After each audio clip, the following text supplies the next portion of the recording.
ஒருத்தர் ரொம்ப கவலையோடு உட்காந்துருந்தார். எதை பற்றி சார் கவலைப்படுறீங்கன்னு கேட்டோம். எதிர்காலத்தை பற்றி கவலைப்படுறேன்னார். ஏன்னு கேட்டோம். என்ன பண்ணுறதுன்னே தெரியல சார், எதிர்காலம் ஒரே இருட்டாக இருக்குது, பாதையே புரியலன்னார். இன்றைக்கி நம்ம இளைஞர்கள் பல பேருக்கு எதிர்காலம் இருட்டாக தான் தெரியுது. அவங்கெல்லாம் இந்த கதையை கொஞ்சம் கேட்கணும். ஒரு மலை அடிவாரத்தில் ஒரு சின்ன கிராமம். அந்த மலை ரொம்ப உயரமானது. அடர்த்தியாக செடி கொடிகள் மரங்கள் அதில் மண்டி கிடக்குது. பகல் வேளையில் இருட்டாக தான் இருக்கும், அவ்வளோ அடர்த்தி. அந்த மலை உச்சியில் ஒரு கோவில். நாள் ராத்திரியே புறப்பட்டாதான் காலையில் அந்த கோவிலுக்கு போய் சேர முடியும். கிராமத்து இளைஞன் ஒருத்தன் அந்த மலை உச்சிக்கு போக வேண்டியிருந்தது. கையில் ஒரு விளக்கை எடுத்துக்கிட்டு நாள் ராத்திரியே புறப்பட்டான். புறப்பட்டு போனவன் கிராமத்து எல்லையிலேயே நின்றுட்டான். ஏன் தெரியுமா? அவன் கையில் இருந்த விளக்கோட வெளிச்சம் 10 அடி தூரத்துக்கு தான் தெரியுது. அது வரைக்கும் தான் பாதை தெளிவாக இருக்குது. அதுக்கு அப்பால எல்லாம் ஒரே இருட்டாக இருக்குது, பாதை புரியல. இவன் யோசனை பண்ணி பார்த்தான். மனசுக்குள்ள ஒரு சந்தேகம். 10 அடி தூரம் தானே வெளிச்சம் தெரியுது, அப்படின்னா நாம் 10 அடி தூரம் தானே போக முடியும். அதுக்கும் அந்தாண்ட ஒரே இருட்டாக இருக்குதே, அதில் எப்படி நாம் நடந்து போகிறது? நாம் ரொம்ப தூரம் நடந்து போய் ஆகணுமே. அப்படிப்பட்ட நினப்பெல்லாம் அவனுக்கு வந்துவிட்டது. இதுதான் அவன் மனசில் ஏற்பட்ட தயக்கம். இப்படி யோசிச்சுக்கிட்டே அந்த இளம் ஆசாமி புறப்பட்ட இடத்துலேயே நின்றுக்கிட்டு இருக்கிறான். அந்த சமயத்தில் ஒரு வயசான பெரியவர் அந்த பக்கமாக வந்தார். அவர் கையில் இதை விட சின்னதாக ஒரு விளக்கு வச்சுருந்தார். அது எப்படின்னா அது ஒரு 5 அடி தூரத்துக்கு தான் வெளிச்சம் காட்டுது. அவ்வளவு சின்ன விளக்கு.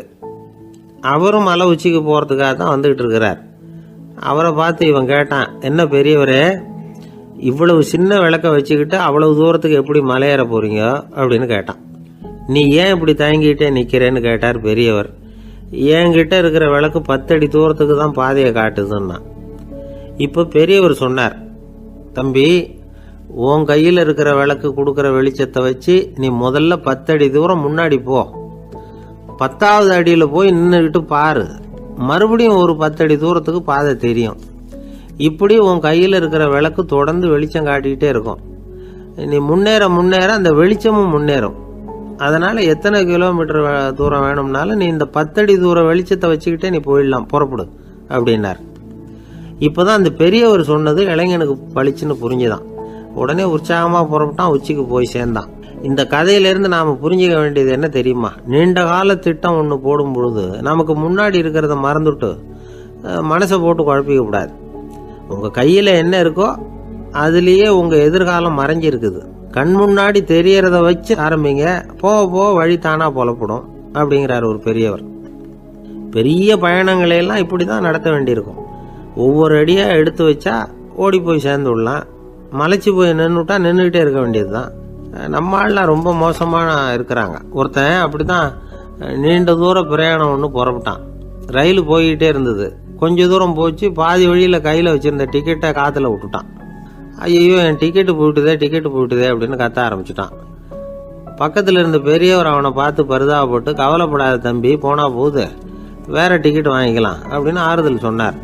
அதுக்கு அவன் சொல்கிறான், சார், நான் அதுக்காக அழலை, அந்த டிக்கெட்டு கிடைச்சா தானே நான் எந்த ஊருக்கு போகணுங்கிறது எனக்கு தெரியும் அப்படிங்கிறான். ஒரு தெருவில் சில சிறுவர்கள் விளையாடிக்கிட்டு இருந்தாங்க.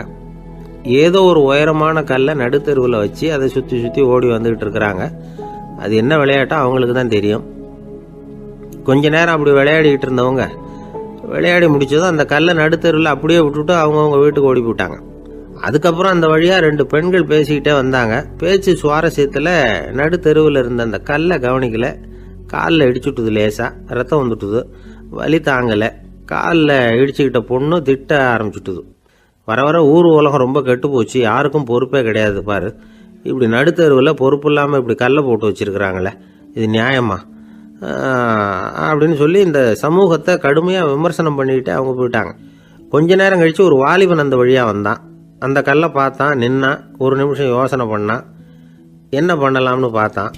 தன்னுடைய வீரத்தையும் பலத்தையும் காட்டணும்னு நினச்சான். பின்னாடி போனான்.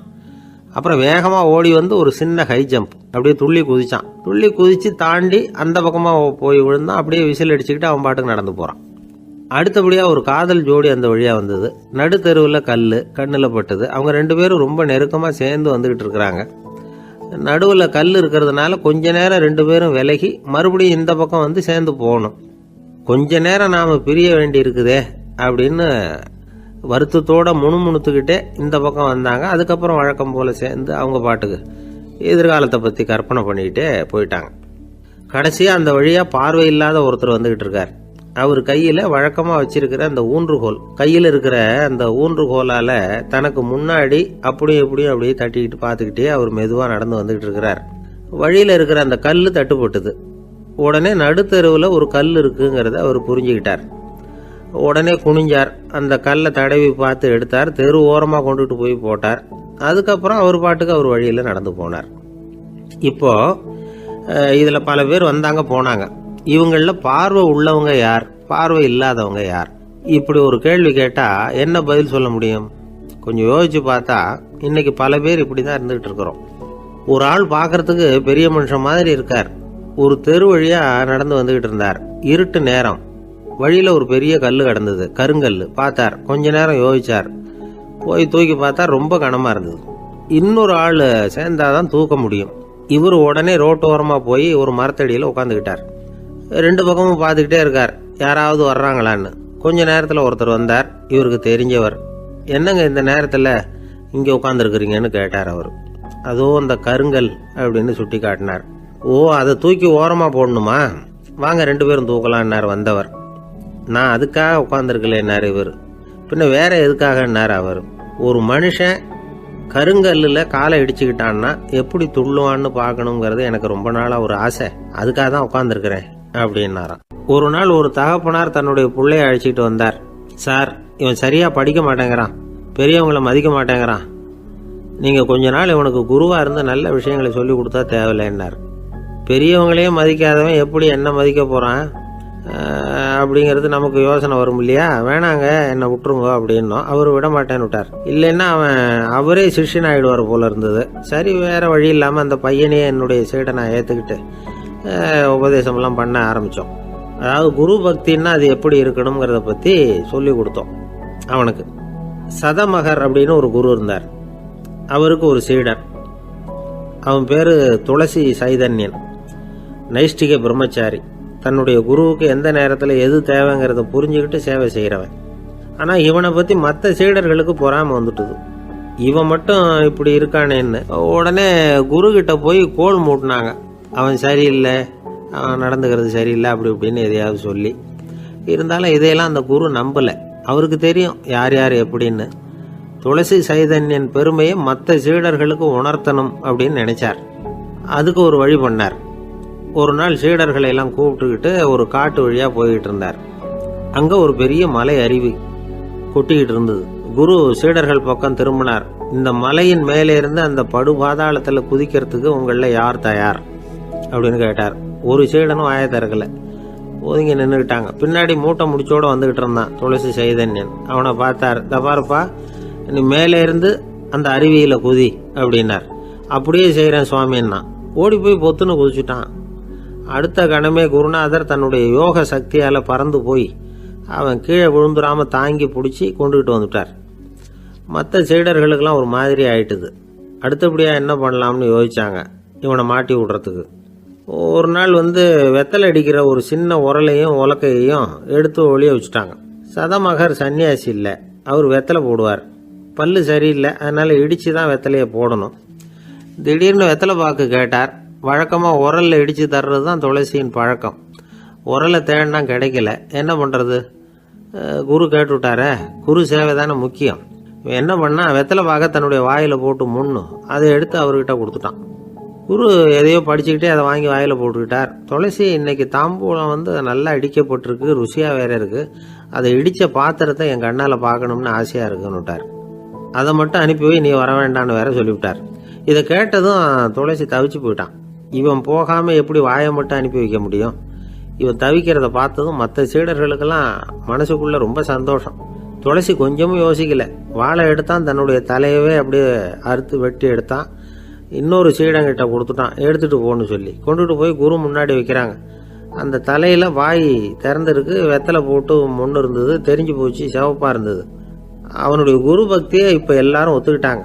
அதுக்கப்புறம் குரு சதமகர் தன்னுடைய அற்புத திறமையினால அந்த தலையை மறுபடியும் ஒட்ட வச்சுட்டார்.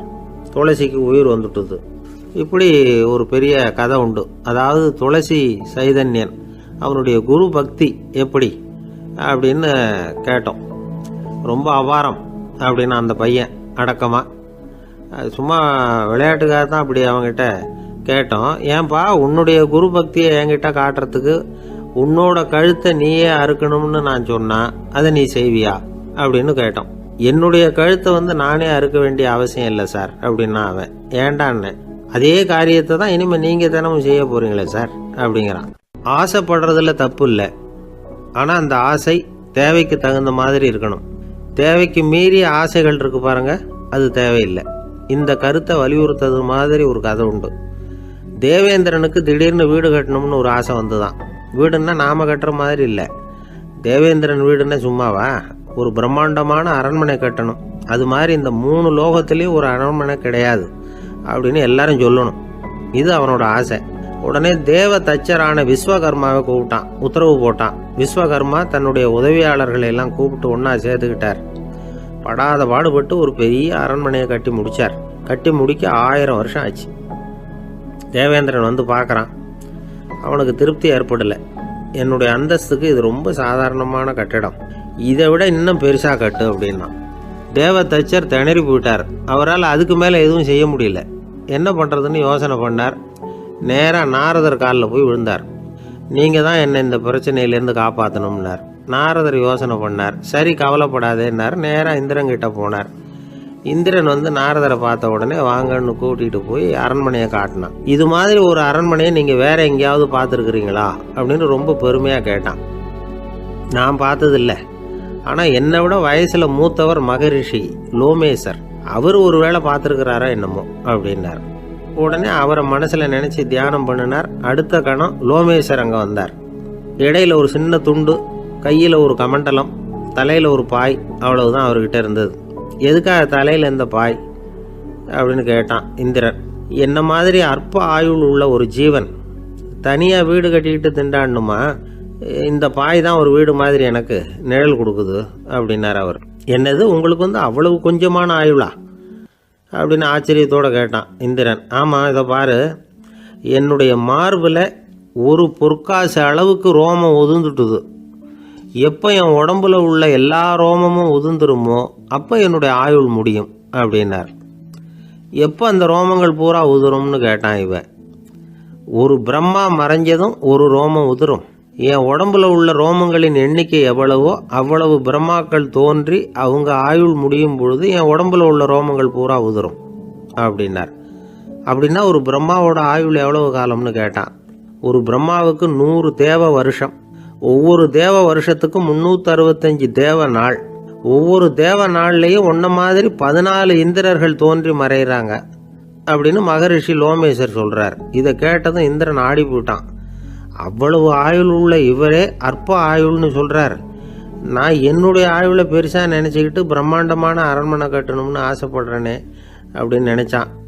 எனக்கு வீடு கட்டின வரைக்கும் போதும்னு விட்டான். அதனால நாமெல்லாம் நம்முடைய தேவைக்கு தகுந்த மாதிரி ஆசைப்படுறது தான் நியாயம். ஆனால் அப்படியே நடந்துக்கிறோம். மனுஷன் கடவுளையே ஏமாத்தி காசு வாங்கறதுக்குள்ள ஆசைப்படுறான். ஒருத்தன் கடவுளை நினைச்சு தவம் இருந்தான். கடவுள் நேரில் வந்தார். தேவலோகத்தில் ரூபாய்க்கெல்லாம் என்ன மதிப்புன்னு கேட்டான். அங்கெல்லாம் ரூபாய்ங்கிறது உங்கள் பணத்தில் 1 கோடி ரூபாய்க்கு சமம். அதாவது தேவலோகத்தில் 1 ரூபான்னா இங்கே 1 கோடி ரூபா. அது மாதிரி எங்களுக்கு ஒரு நாளுங்கிறது உங்கள் கணக்கில் 1 கோடி வருஷத்துக்கு சமம் அப்படின்னார் கடவுள். அப்படின்னா எனக்கு நீங்கள் அதிகமாக எதுவும் தர வேணாம், உங்கள் கணக்குப்படி ஒரே 1 ரூபா கொடுங்க, அது போதும்னா இவன் ரொம்ப சாமர்த்தியமா. கடவுள் யோசனை பண்ணார். அது ஒன்றும் கஷ்டம் இல்லை, 1 ரூபா தானே கேட்குற, கொடுத்துட்றேன். ஆனால் இப்போ வரும்பொழுது நான் எடுத்துக்கிட்டு வரல, எங்கள் கணக்குப்படியே 1 நாள் பொறுத்துக்க பணத்தோடு வந்துடுறேன் அப்படின்னு சொல்லிவிட்டு பறந்து போயிட்டார். இயேசுநாதர்கிட்ட ஒருத்தர் கேட்டாராம், இயேசுவே என்னை எவ்வளவு நேசிக்கிறீர்கள் அப்படின்னு.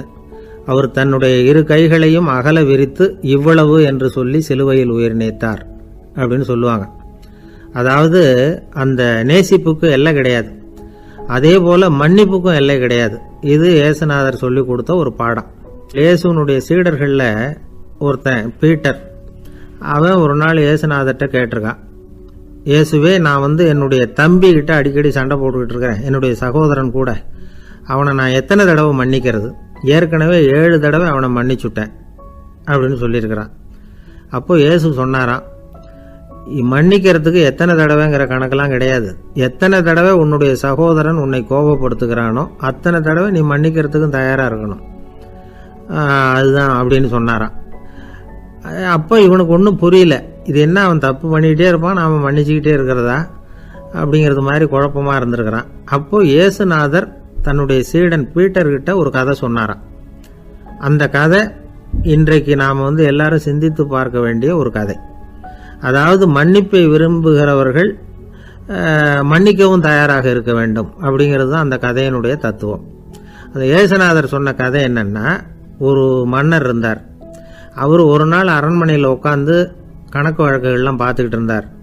நம்ம அரண்மனையிலேருந்து யார் யார் அரசாங்க கடன் வாங்கியிருக்கிறாங்க, யார் யார் திருப்பி செலுத்தியிருக்கிறாங்க அப்படிங்கிற விவரத்தையெல்லாம் பார்த்துக்கிட்டு இருந்தார்.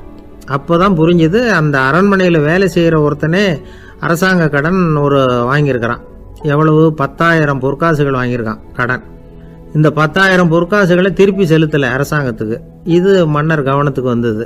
உடனே நம்ம அரண்மனையில் இருக்கிறவனே அரசு கடன் வாங்கி திருப்பி செலுத்தாமல் இருக்கான், அவனை கூப்பிட்டு வாங்கன்னு சொல்லி கூப்பிட்டுட்டு வந்தாங்களாம். விசாரிச்சிருக்கிறாங்க, என்னப்பா நீ எவ்வளோ ஒன்று? ஆமாங்க, 10,000 பொற்காசுகள் வாங்கியிருக்கிறேன், இன்னும் திருப்பி கட்டலைன்றிருக்கான். உடனே அவர் மன்னர் சொல்லியிருக்கிறார், நம்ம சட்டத்திட்டப்படி நீ உடனே பணத்தை திருப்பி கட்டிடு. அப்படி உன்னால் கட்ட முடியலன்னா உன்னுடைய வீடு வாசல் சொத்து சுகம் எல்லாத்தையும் விற்று அந்த பணத்தை அரசு கருவூலத்தில் சேர்த்துக்கிறதுக்கு நானே ஏற்பாடு பண்ணிடுறேன் அப்படின்னு அந்த மன்னர் சொன்னாராம். இவன் அப்படியே அதிர்ச்சி ஆகிட்டான். அப்படியே பொத்துன்னு காலில் விழுந்தானா, மன்னா என்னை மன்னிச்சுங்க, என்னால் முடியல, எனக்கு மன்னிப்பு கொடுங்க அப்படின்ட்டுருக்கான். உடனே அவர் எழுந்திரிச்சு, சரி நீ மன்னிப்பு கேட்டுவிட்ட, அதனால் உன்னை மன்னிக்கிறேன், நீ பணம் கட்ட வேண்டாம் அப்படின்னு சொல்லி அந்த மன்னர் அவனை விட்டுட்டாராம். பணத்தையும் தள்ளுபடி போட்டார், நீ திருப்பி கட்ட வேண்டான்னு. இவனுக்கு ரொம்ப மகிழ்ச்சி. அதனால் ரொம்ப உல்லாசமாக வந்துகிட்டு இருக்கிறான். தெருவில் வந்துக்கிட்டு இருக்கிறப்ப இவங்கிட்ட கடன் வாங்கின ஒருத்தன் எதுக்கு வந்துக்கிட்டு இருக்கான். அவன் இவங்கிட்ட ஒரு 100 பொற்காசுகள் கடன் வாங்கியிருக்கான். அவன் வந்தான், இவன் போய் அவன் சாட்டையாக பிடிச்சிக்கிட்டான், நீ எப்படா என் கடனை திருப்பி கொடுக்க போகிறேன்னு. அவன் இப்போ முடியல, கொஞ்சம் பொறுத்துக்கா, அப்புறம் தரேன் இருக்கான். அதெல்லாம் முடியாது, நீ கொடுத்து தான் ஆகணும் அப்படின்னு இவன் புடிவமாக சொல்கிறான். இப்போ நிலைமையை பாருங்கள், இவன் ஏற்கனவே 10,000 பொற்காசுகள் அரசாங்கத்தில் கடன் வாங்கினா அதுக்கு மன்னிச்சு விட்டுட்டார் இவனை. ஆனால் இவன் இன்னொருத்தனை மன்னிக்கிறதுக்கு தயாராக இல்லை. இவங்கிட்ட கடன் வாங்கின இன்னொருத்தன் 10 பொற்காசுகள், அவனை மன்னிக்க தயாராக இல்லை. அவனை கொண்டு போய் நீதிமன்றத்தில் கொண்டு போய் நிறுத்தி தண்டனை வாங்கி கொடுத்துட்டான். நீதிபதி என்ன சொன்னார், அந்த இவன் வாங்கின பொற்காசுகளை திருப்பி கட்டுற வரைக்கும் ஜெயிலில் இருக்கணுங்கிறது தீர்ப்பு. ஆனால் உடனே அரசர் காதில் விழுந்தது. சொல்லிட்டாங்க, உங்ககிட்ட மன்னிப்பு வாங்கிட்டு போனானே ஒருத்தன், அவன் இன்னொருத்தனை மன்னிக்கிறதுக்கு தயாராக இல்லை, அவனை கொண்டு போய் ஜெயிலில் அடைச்சிட்டான் அப்படின்னு. உடனே மன்னர் பார்த்தார், இவனை மறுபடியும் கூப்பிட்டு வர சொன்னார். தபாரப்பா, நான் உன்னை மன்னிச்சு விட்டேன், ஆனால் நீ இன்னொருத்தனை மன்னிக்கிறதுக்கு தயாராக இல்லை, அதனால் என்னுடைய தீர்ப்பையும் மாத்துறேன், நீயும் அரசு கடன் தீர்ற வரைக்கும் ஜெயிலில் தான் இருக்கணும் அப்படின்னு சொல்லி ஜெயிலுக்கு அனுப்பிச்சிட்டாராம். இப்படி ஒரு கதையை இயேசுநாதர் தன்னுடைய சீடருக்கு சொன்னதாக ஒரு வரலாறு.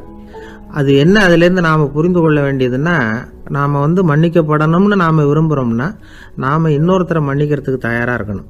அதனால் நாம் இன்னொருத்தரை யாரையும் மன்னிக்க மாட்டோம், ஆனால் என்ன இன்னொருத்தர் மன்னிக்கணும் அப்படிங்கிறது மாதிரி செய்யக்கூடாதுன்னு சொல்லுவாங்க.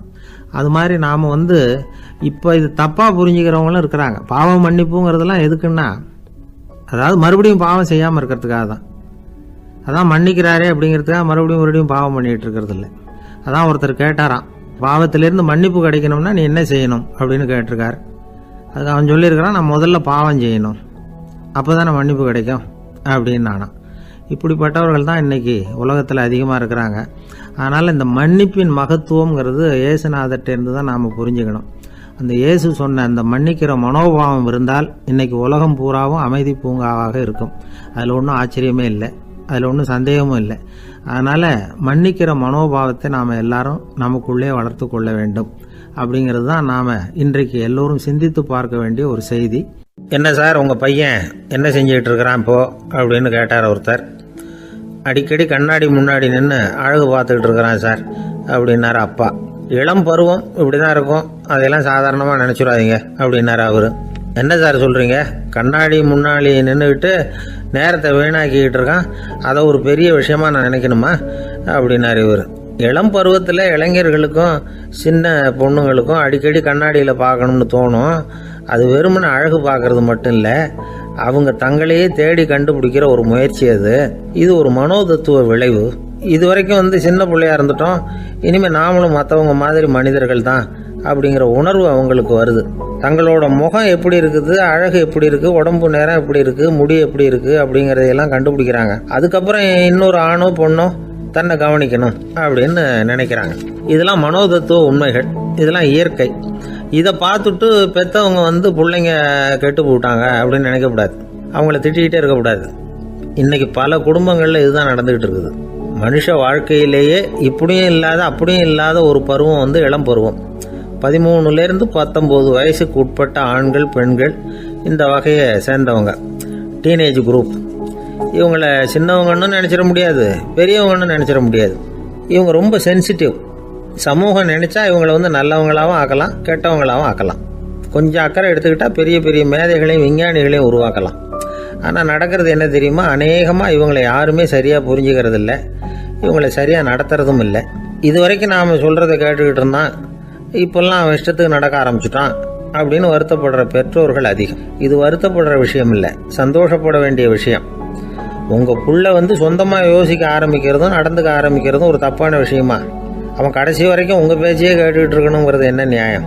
இன்னைக்கு இளைஞர்களை பெரியவங்க தப்பாக புரிஞ்சுக்கிட்டு தவறாக நடத்துறதுனால தான் அவங்களுக்கு வெறுப்பு, எரிச்சல், மனக்கசப்பு எல்லாம் உண்டாகுது.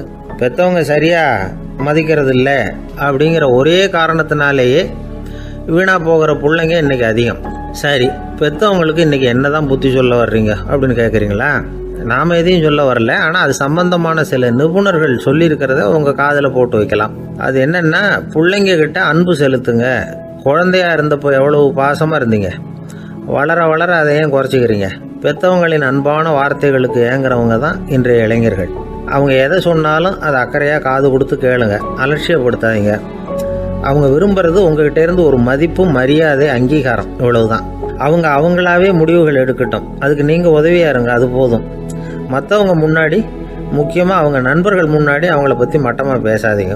அவங்கக்கிட்ட பொய் சொல்லக்கூடாது. நீங்கள் சொன்னது பொய்ன்னு தெரிஞ்சு போச்சுன்னா உங்கள் பேரில் அவங்களுக்கு இருக்கிற மதிப்பு போயிடும், நம்பிக்கை போயிடும். அவங்களுக்கு முன்னாடி நீங்கள் சண்டை போடக்கூடாது. உங்கள் பிள்ளைய எப்பவும் இன்னொரு பிள்ளையோட ஒப்பிட்டு பேசுகிற வேலையே வேணாம். கூட பிறந்த மற்றவங்களோட கூட ஒப்பிடக்கூடாது. இப்படி செஞ்சால் அவன் உங்ககிட்டையும் பிரியமாக இருக்க மாட்டான், அவங்ககிட்டையும் பிரியமாக இருக்க மாட்டான். புள்ள எங்கே போகிறான், என்ன பண்ணுறான் அப்படின்னுலாம் துப்பறிஞ்சிக்கிட்டு இருக்கக்கூடாது. இளைஞர்கள் தனிமையை விரும்புகிறவங்க. அவங்கள பெட்டியில் வச்சு மூடி பாதுகாக்கணும்னு நினைக்கக்கூடாது. அவங்கள எப்படி பாதுகாக்கிறது அப்படிங்கிறது அவங்களுக்கே தெரியும். உங்கள் புள்ள எப்படி நடந்துக்கணும்னு நீங்கள் எதிர்பார்க்குறீங்களோ அது மாதிரி நீங்கள் நடந்து காட்டுங்க, அது போதும். ஒரு வீட்டில் அப்பாவும் அம்மாவும் பேசிக்கிட்டு இருக்கிறாங்க. என்னங்க, நம்ம பொண்ணு பெரியவளாயிட்டா, அடிக்கடி கண்ணாடி முன்னாடி போய் நின்றுக்கிட்டு இருக்கிறா, சீக்கிரமாக ஒரு பையனை பார்த்து கல்யாணத்தை முடிக்காமல் இப்படி மசன்னு கல் மாதிரி உட்காந்துருக்குறீங்களே அப்படின்னு சத்தம் போட்டாங்க அந்த அம்மா. அவசரப்படாத, பார்க்கறதுக்கு கண்ணுக்கு அழகா லட்சணமா புத்திசாலியாக ஒரு பையன் கிடைக்க வேணாமா, அதுதான் பார்த்துக்கிட்டு இருக்கிறேன் அப்படின்னார் அப்பா. இதுக்கு அந்த அம்மா சொல்கிறாங்க, எங்கள் அப்பா இப்படியெல்லாம் நினச்சிக்கிட்டு இருந்திருந்தா எனக்கு கல்யாணமே ஆயிருக்காது தெரியுமா அப்படின்னாங்களாம். ஒரு வயசான அம்மா தெரு வழியாக போயிட்டு இருந்தாங்க. அவங்க கையில் எண்ணத்தையோ வச்சுக்கிட்டு அதை அடிக்கடி பார்த்துக்கிட்டே இருந்தாங்க. ஒருத்தன் மெதுவாக அவங்கக்கிட்ட போய் கையில் இருக்கிறது என்ன அப்படின்னு எட்டி பார்த்தா அவங்க கையில் 4 பல்லு இருந்துதான். இவன் ஆச்சரியமாக அந்த அம்மாவை பார்த்தான். ஏம்மா, உனக்கு என்ன பைத்தியமா, ஏது இந்த பல்லு, இதை என்னத்துக்காக கையில் வச்சுக்கிட்டு அலைஞ்சிக்கிட்டு இருக்கிற அப்படின்னு கேட்டிருக்கான். அதுக்கு அந்த அம்மா விவரம் சொல்ல ஆரம்பித்தாங்களாம். இதை பாருப்பா, எனக்கு ஒரு மகன் இருந்தான், அவனை ரொம்ப செல்லமாக வளர்த்தேன். அவனை தரையிலேயே நடக்க விடுறதில்ல, எப்பவும் தூக்கி வச்சுக்கிட்டு இருப்பேன். அவன் நல்லா பெரியவனாகி பள்ளிக்கூடம் போகிறப்ப கூட அவன் புஸ்தக மூட்டையை நான் தான் சுமந்துக்கிட்டு போவேன். பார்க்குறவங்க கூட கேலி பண்ணுவாங்க, ஏம்மா படிக்க போகிறது நீயா உன் பிள்ளையான்னு கேட்பாங்க. அவன் இன்னைக்கு எவ்வளவோ பெரிய மனுஷன் ஆகிட்டான், வெளிநாட்டில் பெரிய உத்தியோகத்தில் இருக்கான். சமீபத்தில் இங்கே வந்துட்டு போனான். ஒரு நாள் ஏதோ கோபத்தில் என்ன அரைஞ்சுட்டான். அப்போ இந்த 4 பல்லும் கீழே விழுந்துட்டுது. இன்னமும் கூட விழுந்திருக்கும், ஆனால் பல்லு தான் இல்லை. என் புள்ள அரைஞ்சதுனால விழுந்த பல்லு இல்லையா அது, அதனால் இதை எப்பவும் என் கையிலேயே வச்சுக்கிட்டு ஆசையோடு பார்த்துக்கிட்டு இருக்கிறேன். அவன் தான் வெளிநாட்டுக்கு போட்டான், அவனை பார்க்க முடியாத ஏக்கத்தை நான் இந்த பல்லை பார்த்து போக்கிக்கிறேன் அப்படின்னு நாங்களாம் அந்த அம்மா. இந்த கதை எதுக்காகன்னா, தாய் அன்பு அப்படிங்கிறது எப்படிப்பட்டதுங்கிறத புரிஞ்சுக்கிறதுக்காக. கல்யாணம் ஆனதுக்கு அப்புறம் தாயை மறந்து விடுறவங்க எத்தனை பேர் இந்த உலகத்தில்? அவங்க காதில் வேணுங்கிறதுக்காக தான் இந்த தகவல். ஆனால் ஒரு விஷயம் மட்டும் நல்லா புரிஞ்சுக்கணும், தாயை மதிக்க தெரிஞ்சவங்க தான் இன்றைக்கி வாழ்க்கையில் எல்லா விதத்துலேயும் முன்னுக்கு வந்திருக்கிறாங்க. வேணும்னா விசாரித்து பார்த்துக்குங்க. இன்னொரு அம்மா இருந்தாங்க. அவங்க தினமும் ஒரு கோயிலுக்கு வருவாங்க. சாமியை பார்த்து, கடவுளே நான் இறந்து போனால் நரகத்துக்கு போகணும் அப்படின்னு வேண்டிக்குவாங்களாம். எல்லோரும் சொர்க்கத்துக்கு போகணும்னு தானே கடவுள்கிட்ட வேண்டிக்குவாங்க. இந்த அம்மா தினம் நான் நரகத்துக்கு போகணும் அப்படின்னு வேண்டிக்கிறாங்க. அங்கேருந்து அர்ச்சகருக்கு இது சந்தேகம். ஒரு நாள் அதை நேரடியாகவே அவங்கக்கிட்ட கேட்டுவிட்டார். அதுக்கு அந்த அம்மா பதில் சொன்னாங்களாம், ஐயா, எனக்கு கல்யாணம் ஆகி ரொம்ப நாள் வரைக்கும் குழந்தை பாக்கியம் இல்லாமல் இருந்தது. கோயில் குளம் எல்லாம் சுற்றி வந்தேன். ரொம்ப நாள் கழித்து ஒரு குழந்தை பிறந்தது, ஆண் குழந்தை. அவனை நான் ரொம்ப செல்லம் கொடுத்து வளர்த்தேன். அதோட விளைவு என்ன ஆச்சுன்னா, அவன் ரொம்ப மோசமாக ஆயிட்டான். கெட்ட பழக்க வழக்கம்லாம் கற்றுக்கிட்டான். அவன் இறந்து போனால் நிச்சயம் அவனுக்கு நரகம்தான் கிடைக்கும். அந்த அளவுக்கு கெட்டவன் அவன். அப்படிப்பட்ட காரியங்கள்லாம் பண்ணிகிட்ருக்கான், எனக்கு தெரியும். இவனுக்காக நரகத்தில் கூட யாரும் தயவு காட்ட மாட்டாங்க, தாட்சண்யம் காட்ட மாட்டாங்க. அதனால் இவனுக்கு முந்தி நான் இறந்து நரகத்துக்கு போயிட்டா அங்கே இவனை கவனிச்சிக்கலாமே, இவனுக்கு பணிவிடை செய்யலாமேன்னு பார்க்குறேன் அப்படின்னு நாங்களாம். அதனால தான் நான் நரகத்துக்கு போகணும்னு தினம் ஆண்டவனை வேண்டிகிட்டு இருக்கிறேன் அப்படின்னு கண்கலங்கி அந்த அம்மா சொன்னாங்களாம். அதுதான் தாய் உள்ளம்ங்கிறது. தாயின் பெருமையை சரியாக உணர்ந்துட்டா அவங்களுக்கு எப்பவும் எந்த கஷ்டமும் வராது. இது ஏதோ உபதேசத்துக்காக சொல்கிற வார்த்தை இல்லை, உண்மையான வார்த்தை. இந்த விவரத்தையெல்லாம் நண்பர் ஒருத்தர்கிட்ட சொல்லிகிட்டு இருந்தேன். அவர் கொஞ்ச நாள் கழித்து என்னை தேடி வந்தார். அவர் கையிலேயே 4 பல்லு வச்சுருந்தார். என்னங்க ஆச்சு, ஏதுங்க அந்த பல்லு அப்படின்னு விசாரித்தோம்.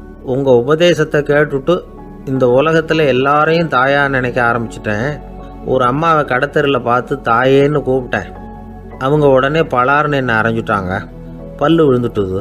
அதை தான் பொறுக்கி எடுத்துக்கிட்டு நேராக உங்களை தேடி வந்துக்கிட்டு இருக்கிறேன்னார். தாயேன்னு தானே கூப்பிட்டீங்க, அதுக்கே அரைஞ்சாங்க அப்படின்னு கேட்டோம்.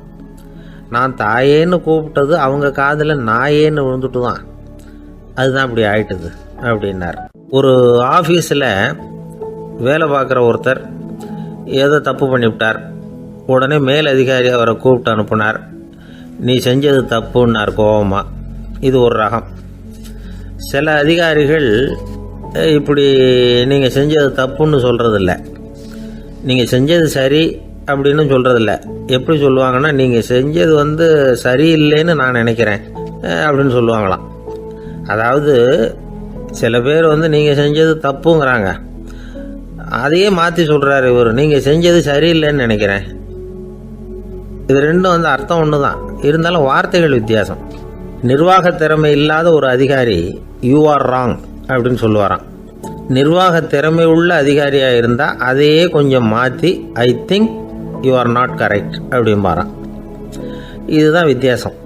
இருந்தாலும் வார்த்தைகளை உபயோகப்படுத்துகிற விதத்தை வச்சு தான் வேலை நல்லா நடக்கிறதும் நடக்காததும் இருக்குது. விவரம் தெரிஞ்சவங்க என்ன சொல்கிறாங்க தெரியுமா? Be a leader not a boss அப்படிங்கிறாங்க. ஒரு லீடராக பாஸாக இருக்காதே அப்படிங்கிறாங்க. சரி, அப்படின்னா லீடருக்கும் பாஸுக்கும் வித்தியாசம் உண்டா அப்படின்னு கேட்டால் இருக்குன்னு சொல்கிறாங்க. லீடருங்கிறவர் வேறு, பாஸுங்கிறவர் வேறு. ஒரு லீடர் எப்படி நடந்துக்குவார், ஒரு பாஸ் எப்படி நடந்துக்குவார், இதை முதல்ல நாம் தெரிஞ்சுக்கணும். அவங்க எப்படி நடந்துக்குவாங்க அப்படிங்கிறதுக்கு சில விவரங்கள் இருக்குது.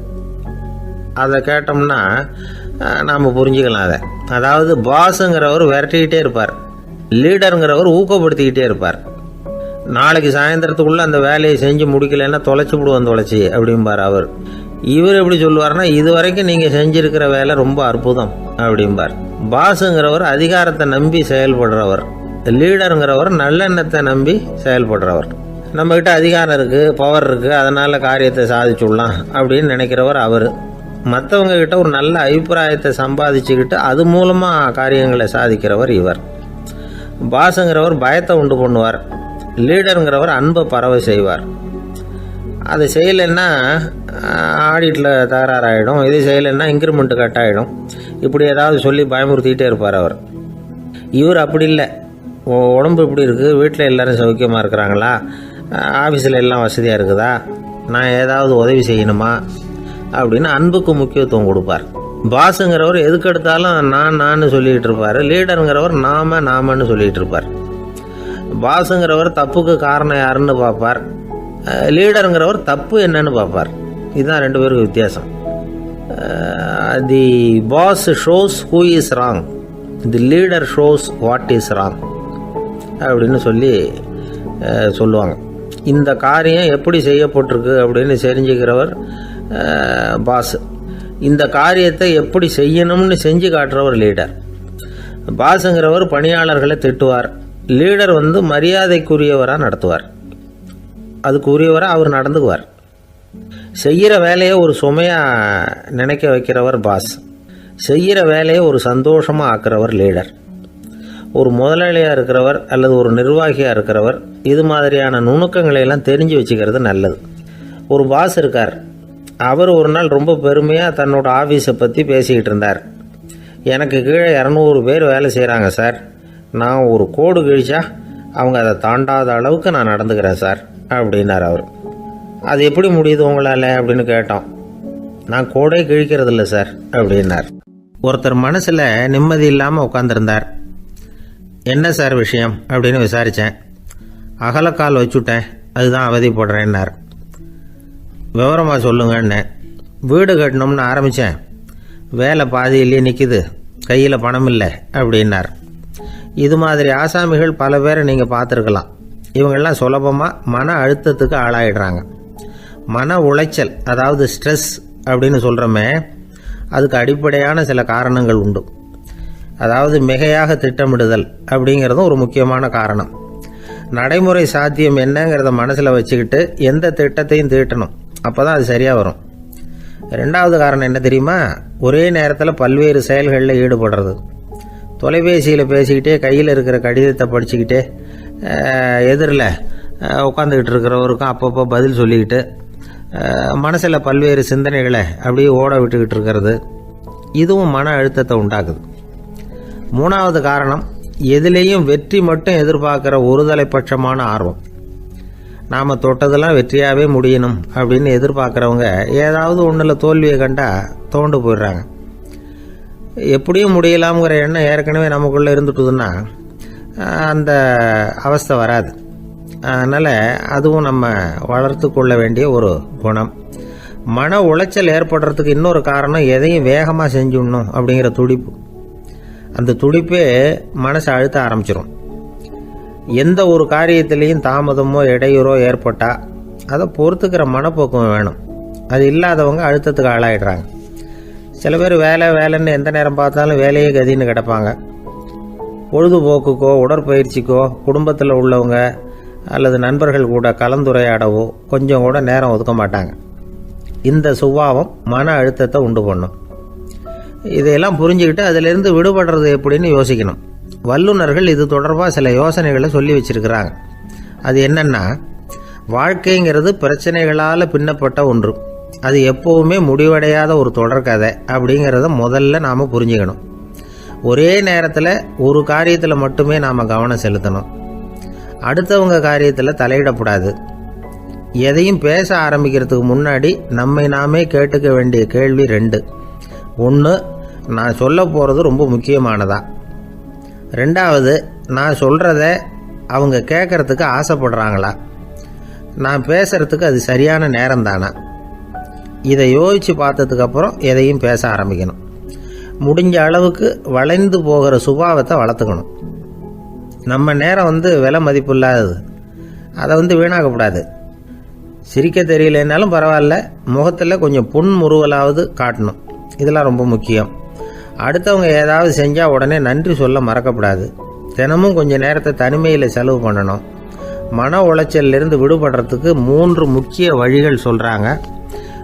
அதை சுருக்கமாக ரெட் அப்படின்னு சொல்கிறாங்க. RED ஆங்கில எழுத்தில். அந்த முதல் எழுத்து R, அது என்னென்னா ரிலாக்ஸேஷன், அதாவது இடை ஓய்வு. 2வது E எக்ஸர்சைஸ், உடற்பயிற்சி. 3வது டயட், திட்டமிட்ட உணவு முறை. அதனால் தியானம், மூச்சு பயிற்சி இதெல்லாம் இந்த இடை ஓய்வுக்கு வழிகள். எந்த வேலையையும் தொடர்ந்து செய்யக்கூடாது. எல்லார்கிட்டையும் கலகலப்பாக பழகணும். மாதத்துக்கு 1 நாளாவது குடும்பத்தோடு வெளியில் போயிட்டு வரணும். சுலபமான உடற்பயிற்சிகளை செய்யலாம். உடற்பயிற்சிங்கிறது நமக்காக நாம் செய்கிற ஒரு நீண்டகால முதலீடு அப்படின்னு சொல்லுவாங்க. அதாவது லாங் டேர்ம் இன்வெஸ்ட்மெண்ட்டாக. அளவோடு சாப்பிட்ணும், மெதுவாக சாப்பிட்ணும். இதெல்லாம் கொஞ்சம் மனசில் வச்சுக்கிட்டு நடந்துக்கிட்டால் மகிழ்ச்சியாக வாழலாம். சில பேர் சாப்பாட்டு விஷயத்தில் ரொம்ப அக்கறை எடுத்துக்கிறது உண்டு. ஒரு குண்டு ஆசாமி சாப்பிட உக்காந்தார்.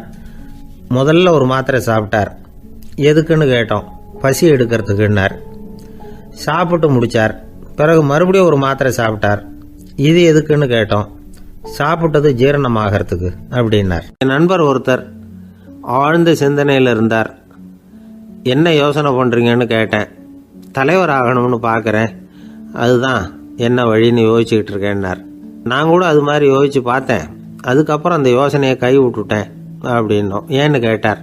அதுக்கான தகுதிகள் நமக்கு இல்லைங்கிறது புரியுது. அது நமக்கு புரியறத விட நம்ம விட மற்றவங்களுக்கு நல்லா புரிஞ்சு போச்சு. அதனால் பேசாமல் கம்முன்னு இருந்துடுறது தான் நல்லது அப்படின்னோம். தலைவர் ஆகிறதுக்கு தகுதிகள் வேற உண்டோ அப்படின்னு கேட்டார். அவர் யதார்த்தமாக தான் கேட்குறார். நாங்கள் உடனே எங்ககிட்ட இருந்த ஒரு புத்தகத்தை எடுத்து அவர்கிட்ட கொடுத்தோம். படித்து பாருங்கன்னு. தலைவர் ஆகிறதுக்கு என்ன வழி அப்படிங்கிறத பற்றி அதில் போட்டிருக்கிறாங்க. முதல் வழி என்ன தெரியுமா? ஒரு 4 பேர் முன்னாடி இல்லைன்னா ஒரு கூட்டத்துக்கு முன்னாடி நீங்கள் பேச போகிறீங்க. அப்போ எப்படி ஆரம்பிக்கணும்னா, உண்மையான புகழ்ச்சி, நேர்மையான பாராட்டு, இதோடு ஆரம்பிக்கணும். எடுத்ததுமே அது சரியில்லை இது சரியில்லைன்னு பேசிகிட்டு இருக்கக்கூடாது. மக்களை பார்த்து நீங்கள் தான் தப்பு பண்ணிவிட்டீங்க அப்படின்னு நேரடியாக சொல்லக்கூடாது. தவறு இருந்தாலும் அதை மறைமுகமாக ஏதாவது கதை சொல்லி அதிலிருந்து அவங்க புரிஞ்சுக்கிற மாதிரி செய்யணும். அடுத்தவங்க பண்ண தப்பு என்னன்னு அலசறதுக்கு முன்னாடி நீங்கள் பண்ணின தப்பு என்னங்கிறத பற்றியே பேசுங்க. எதுக்கும் நேரடியாக உத்தரவு போட்டுக்கிட்டு இருக்கக்கூடாது. இதை நீங்கள் செய்யணும் அப்படின்னு சொல்கிறதுக்கு பதிலாக நீங்கள் இப்படி செஞ்சால் எப்படி இருக்கும் அப்படின்னு கேள்வி மாதிரி கேட்கணுமா. இப்படி கேட்டால் அது உத்தரவு மாதிரி தெரியாதான். அடுத்தவங்க மரியாதையை காப்பாற்றுறது மாதிரி பேசணுமா. உங்கள் பேச்சு இன்னொருத்தரை அவமானப்படுத்துறது மாதிரி இருக்கக்கூடாதான். ஏண்டா இவங்கிட்ட போய் மாட்டிக்கிட்டோம்னு யாரும் நினச்சிடக்கூடாது. ஒவ்வொரு சின்ன வளர்ச்சியையும் பாராட்டணும். வெற்றி சாதாரணமாக இருந்தாலும் பாராட்டாமல் இருந்துடக்கூடாது. பாராட்டும் பொழுது தாராளமாக இருக்கணும். குறை சொல்லும் பொழுது கவனமாக இருக்கணும். வாய்க்கு வந்தபடி பேசிவிட்டா அதுக்கப்புறம் வகையாக மாட்டிக்கிட்டு முழிக்க வேண்டியிருக்கும். நீங்கள் பேசுறது இன்னொருத்தருக்கு ஒரு கௌரவத்தையும் மரியாதையும் உண்டு பண்ணுறது மாதிரி இருக்கணும். நீங்கள் பேசுறது அடுத்தவங்களுக்கு இருக்கிற கொஞ்ச நெஞ்ச மரியாதையும் எடுத்து விடுறது மாதிரி இருக்கக்கூடாது. உங்கள் பேச்சை கேட்டால் கேட்குறவங்களுக்கு ஒரு ஊக்கம் வரணும், உற்சாகம் வரணும். தவறு எதுவாக இருந்தாலும் அதை சுலபமாக திருத்திக்கலாம், சரி பண்ணிக்கலாங்கிறது மாதிரி இருக்கணும் உங்கள் பேச்சு. அடுத்தவங்களை சந்தோஷப்படுத்துங்க. உங்கள் யோசனையை கேட்டு நடந்துக்கிறதுனால அந்த சந்தோஷம் அவங்களுக்கு கிடைக்கணும். இந்த தகுதியெல்லாம் உங்ககிட்ட இருந்தால் நீங்கள் ஒரு சிறந்த தலைவராகலாம் அப்படின்னு அந்த புஸ்தகத்தில் போட்டிருக்கு.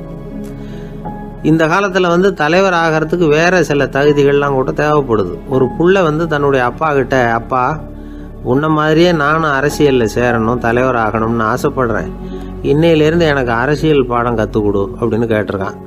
அவரும் சரின்னு சொல்லிவிட்டு ஒரு பெரிய ஏணியை எடுத்துகிட்டு வந்தாரான். ஒரு செவுத்தில் சாத்தினார். இந்த ஏணியில் ஏறி உயர போய் அங்கே பரன் மேலே இருக்கிற ஒரு புத்தகத்தை எடுத்துகிட்டு வாடான் இருக்கார் மகனை பார்த்து. அப்பா ஏணி ரொம்ப உயரமாக இருக்குது, நீ ஜாக்கிரதையாக இதை பிடிச்சிக்கோ, நான் ஏறி போகிறேன் அப்படின்னு நான் பையன். பயப்படாத, நான் பார்த்துக்கிறேன்னார் அப்பா. பையன் ஏணியில் ஏறினா உச்சிக்கு போனதும் அப்பா கையை எடுத்துட்டார். ஏணி அப்படியே சரிஞ்சுட்டுது. பையன் பொத்துன்னு கீழே விழுந்துட்டான். இடுப்பு பிடிச்சிக்கிட்டே எழுந்திரிச்சான். என்னப்பா இது, இப்படி என்னை ஏற விட்டுட்டு கையை விட்டுட்டியே, இப்படி கை விடலாமா அப்படின்னு கத்தியிருக்கான். அப்பா நிதானமாக சொன்னாராம், அவசரப்படாதேப்பா, அரசியலில் இதுதான் முதல் பாடம், பெத்த அப்பனா இருந்தாலும் அவனை நம்பாதே அப்படின்னு உபதேசம் பண்ண ஆரம்பிச்சாராம். என்னுடைய நீண்டகால நண்பர் ஒருத்தர் வருஷம் தவறாமல் திருநள்ளாறு அப்படிங்கிற திருத்தலத்துக்கு போயிட்டு வர்றது வழக்கம். அங்கே என்ன சார் விசேஷம்னு கேட்கறது உண்டு. என்ன இப்படி கேட்குறீங்க, சனி பகவான் நலன் விருப்பப்படி அங்கே தானே எழுந்தருளி இருக்கிறார், அவரை போய் பார்த்து ஒரு கும்பிடு போட்டுட்டு வந்தா நம்ம பிடிச்சிருக்கிற சனியெல்லாம் விலகும் அப்படிம்பார். சத்தம் போட்டு சொல்லாதீங்க சார், வீட்டில் வேற யார் காதிலாவது இது விழுந்துற போது அப்படின்னு சொல்கிறது உண்டு வர்றவங்க. இப்போது நான் சொல்கிறதுல உள்ள நியாயத்தை புரிஞ்சுக்கிட்டு அவரும் கொஞ்சம் எச்சரிக்கை உணர்வோடு நமக்கு நன்றி சொல்லுவார்னு வச்சுங்களேன். அதாவது பார்வை மூலமாகவே அந்த நண்பருக்கு ஆன்மீக விஷயங்கள்ல அதிக ஈடுபாடு உண்டு. அப்பப்போ சில புராண கதைகளை எல்லாம் சொல்றது உண்டு. ரொம்ப சுவாரஸ்யமா இருக்கும். எப்பவுமே புராண விஷயங்களை எல்லாம் அறிவியலுங்கிற தராசில வச்சு எடை போட்டுட்டு இருக்கக்கூடாது. அப்படி பார்த்தா அதெல்லாம் நம்ப முடியாத வெறும் கற்பனைகளா தோணும், மூட நம்பிக்கைகளாகவும் தெரியும். புராணங்களை புராணங்களாவே புரிஞ்சுக்கிறவங்களுக்கு அதெல்லாம் அர்த்தமுள்ள செய்திகளை உள்ளடக்கி இருக்கிறதாக தெரியும். அந்த வகையில தான் இந்த நண்பரும் நிறைய செய்திகளை சொல்றது உண்டு. சனியை போல கொடுக்கிறவனும் இல்லை, சனியை போல கெடுக்கிறவனும் இல்லை அப்படின்னு சோதிடர்கள் சொல்லுவாங்க. நாம ஏதாவது ஒரு வம்புல மாட்டிக்கிட்டா பிடிச்சது சனி அப்படிங்கிறோம். ராவணன் எப்பேற்பட்ட வீரன், அவனே சனி பார்வைப்பட்டது தானே சங்கடப்பட ஆரம்பிச்சான் அப்படின்னார் நண்பர். அது எப்படிங்கன்னு கேட்டேன். அவர் சொல்ல ஆரம்பிச்சார், இந்த ராவணன் இருக்கானே நவ கிரகங்களையும் பிடிச்சி கொண்டுட்டு வந்து தன்னுடைய சிம்மாசனத்துல அப்படியே படிகளா போட்டு வச்சுட்டானா, ஒவ்வொரு படியா. பாவம் அந்த 9 தேவதைகளும் ஒவ்வொரு படியா குப்புற கிடக்குறாங்க. நவக்கிரகம் நம்மளை ஆட்டி படைக்குதுன்னு நாம சொல்லிட்டு இருக்கிறோம். ஆனா அந்த நவக்கிரகங்களை ராவணன் எப்படி வச்சிருந்தான் பாருங்க. எல்லாரையும் சிம்மாசனத்துக்கு பக்கத்துல படிப்படியா போட்டு வச்சிருக்கிறான். காலை அது மேல வச்சுதான் ஏறி போகணும். வேற வழி இல்லாம எல்லாரும் குப்புற விழுந்து கிடக்குறாங்க. ராவணன் ஒவ்வொரு தடவையும் இவங்க முதுகுல அடி வச்சு ஏறி தான் அந்த சிம்மாசனத்துக்கு போறது வழக்கம். இப்படி நடந்துகிட்டு இருக்கிறது நாரதர் கண்ணுல பட்டுட்டு தான். அவர் சும்மா இருப்பாரா? யோசனை பண்ணார், என்ன செய்யலாம் அப்படின்னு. ஒரு முடிவு பண்ணிட்டு நேரா ராவணன் கிட்ட போனாராம். ராவணா, நீ நவக்கிரகங்களை பிடிச்சி கொண்டாந்து உன்னுடைய சிம்மாசனத்துக்கு படிகளா போட்டு வச்சிருக்கிற, அது உன்னுடைய வீரத்தை காட்டுது. இருந்தாலும் ஒரு விஷயத்த நீ யோசிச்சு பார்க்கணும். ஒவ்வொரு தடவை நீ சிம்மாசனத்துக்கு போகும் பொழுதும் நவக்கிரகங்களின் முதுகல் அடி வச்சு நீ ஏறி போற, அது உனக்கு பெருமை கிடையாது. அவங்களுடைய மார்புல அடி வச்சு ஏறி போகணும், அதுதான் உனக்கு பெருமை அப்படின்னாரா. இவர் சொல்றதும் சரிதானே அப்படின்னு யோசிச்சிருக்கான் ராவணன். உடனே குப்புற கிடந்த நவக்கிரகங்களை திருப்பி மல்லாக்க போட்டான். அவங்க மார்புல அடி வச்சு மேலே ஏறி சிம்மாசனத்துக்கு போனானா. அப்படி போயிட்டு இருக்கும் பொழுது சனி பகவானின் பார்வை அவன் மேல பட்டுதான். அவ்வளவுதான். என்னாச்சு தெரியுமா? சூர்பனகை தேடி வந்தா. சீதையோட அழகை பத்தி தன்னுடைய அண்ணங்கிட்ட சொல்ல ஆரம்பிச்சுட்டா. விவகாரம் ஆரம்பமாயிட்டது. அதுதான் சனியனுடைய வேலை அப்படின்னு சொல்லி இந்த கதையை சொல்லி முடிச்சார் என்னுடைய நண்பர். ஆக சனியின் பார்வை நம்ம பேல படாம பாத்துக்கிறது தான் நல்லதுங்கிறீங்க அப்படின்னு. ஆமா சார், இப்ப கூட நான் உங்க வீட்டுக்கு வந்திருக்கிறதே ஒருத்தருடைய பார்வை என் மேல படக்கூடாதுங்கிறதுக்காகத்தான் அப்படின்னார். யாருங்க அதுன்னு என்னுடைய மாமனார் சார். அவசரத்துக்கு அவர்கிட்ட கொஞ்சம் கடன் வாங்கிவிட்டேன். நம்ம மாப்பிள்ளை தானேன்னு சொல்லி அவரு விட்டு கொடுக்கறதுக்கு தயாரா இல்லை. இன்னைக்கு இப்ப அவர் எங்க வீட்டுக்கு வரக்கூடிய நேரம், அதுதான் அவர் பார்வையிலிருந்து படாம தப்பிக்கலாங்கிறதுக்காக இங்க வந்துட்டேன் அப்படின்னார். பார்வை படணும்னு இருந்தா பட்டுத்தான் தீரும் போல இருக்கு அப்படின்னா. என்ன சார் சொல்றீங்கன்னார் ஒன்னும் புரியாம. நீங்க இங்கதான் வருவீங்கன்னு அவருக்கு ஏற்கனவே தெரியும் போல இருக்கு. அதனால உங்களுக்கு முன்னாடியே உங்க மாமனார் இங்க வந்துட்டார். அதுவும் அந்த பீரோவுக்கு பக்கத்துல தான் பின்னாடி மறைஞ்சு நின்றுட்டு இருக்கிறார் அப்படின்னு. ஒரு பள்ளிக்கூடம், அதுல வசதியான வீட்டு புள்ள ஒருத்தன் படிச்சுக்கிட்டு இருந்தான். இன்னொரு ஏழை பையனும் அங்க படிச்சுக்கிட்டு இருக்கிறான். இவங்க 2 பேரும் ஒரே தெருவுல தான் இருக்கிறாங்க. பணக்கார வீட்டு பையன் பங்களாவில் இருந்தான். அவனுக்கு வேலை செய்யறதுக்காக சில வேலை ஆட்கள் உண்டு. அதனால அவன் நல்லா சாப்பிடுவான், தூங்குவான். ஏதோ வரணுமேங்கிறதுக்காக பள்ளிக்கூடத்துக்கு வருவான், போவான், அவ்வளவுதான். இந்த ஏழை பையன் இருக்கானே, அவன் அப்படி இல்லை. காலையில எழுந்திருப்பான், உடற்பயிற்சி பண்ணுவான். அவங்க வீட்டுல கிடைக்கிற சாதாரண உணவு அதை அளவோட சாப்பிடுவான். வீட்டுல உள்ள வேலைகளையும் செய்வான். பள்ளிக்கும் தவறாம வந்துடுவான். அவனுக்கு கூட பிறந்த சகோதர சகோதரிகள் 8 பேர். எல்லாரும் தன்னம்பிக்கையோட அவங்க வேலையை செஞ்சுக்கிட்டு இருந்தாங்க. இந்த பையன் எப்பவும் உண்மையை தான் பேசுவான், கடமையை ஒழுங்கா செய்வான். ஆசிரியர்களுக்கு இவனை ரொம்ப பிடிக்கும். அதனால இவன் அந்த பள்ளிக்கூடத்து மாணவர் தலைவனா ஆக்கியிருந்தாங்க. இது அந்த பெரிய இடத்து பையனுக்கு பிடிக்கல. மாணவர் தலைவனுக்கு பணிஞ்சு போறதுக்கும் அவனுக்கு விருப்பம் இல்லை. ஒரு நாள் வகுப்புல ஆசிரியர் எல்லா மாணவர்களுக்கும் ஒரு வேலை கொடுத்தார். எல்லாரும் அதை சுறுசுறுப்பா செஞ்சுக்கிட்டு இருக்கிறாங்க. இவன் மட்டும் சோம்பலா உட்காந்துருக்கிறான். ஆசிரியர் அந்த பக்கமா வந்தார். இதை பார்த்துட்டார். உடனே மாணவர் தலைவனா இருக்கிற அந்த ஏழை பையனை கூப்பிட்டார். பாருப்பா, ஏன் அந்த பையன் இப்படி சும்மா உட்காந்துருக்கிறான், என்னன்னு விசாரிச்சு சொல்லு அப்படின்னு சொல்லிவிட்டு உள்ள போயிட்டார். இவன் மெதுவா போய் அவன்கிட்ட விசாரிச்சான், ஏன் இப்படி சோர்ந்து போய் உட்காந்துருக்கிற அப்படின்னு. அவன் ரொம்ப அலட்சியமா இவனை திரும்பி பார்க்கறான். என்னோட சிரமம் உனக்கு என்ன தெரியும்? வீட்டுல என்னுடைய சௌகரியங்களை கவனிக்கிற வேலையாட்கள் 2 பேரும் இன்னைக்கு வேலைக்கு வரல. அதனால என்னோட வேலையெல்லாம் நானே கவனிக்கிற மாதிரி ஆயிட்டுது. அதனால சோர்ந்து போயிட்டேன் அப்படின்னு நானு. அப்புறம் கேட்டிருக்கான், அது சரி, உன்னுடைய வீட்டுல உன்னுடைய வேலைக்காரங்க வராத போது நீ எப்படி சமாளிக்கிற அப்படின்னு கிண்டலாக கேட்டிருக்கான். அதாவது இவன் ஏழைங்கிறதையும் இவன் வீட்டில் வேலை செய்யறதுக்கு யாரும் இல்லைங்கிறதையும் இப்படி சொல்லி கிண்டல் பண்ணுறான். இந்த ஏழை பையனுக்கு இது புரிஞ்சுது, மனசு வேதனை போட்டுது. இருந்தாலும் வெளியில் காட்டிக்காமல் சிரிச்சுக்கிட்டே சொன்னானா, எனக்கு அந்த கவலையே கிடையாது, என்னுடைய உதவிக்கு நான் நினைச்ச உடனே என்னுடைய காரியத்தை செய்யறதுக்கு 8 பேர் எப்பவும் தயாராக இருப்பாங்க அப்படின்னு நான்.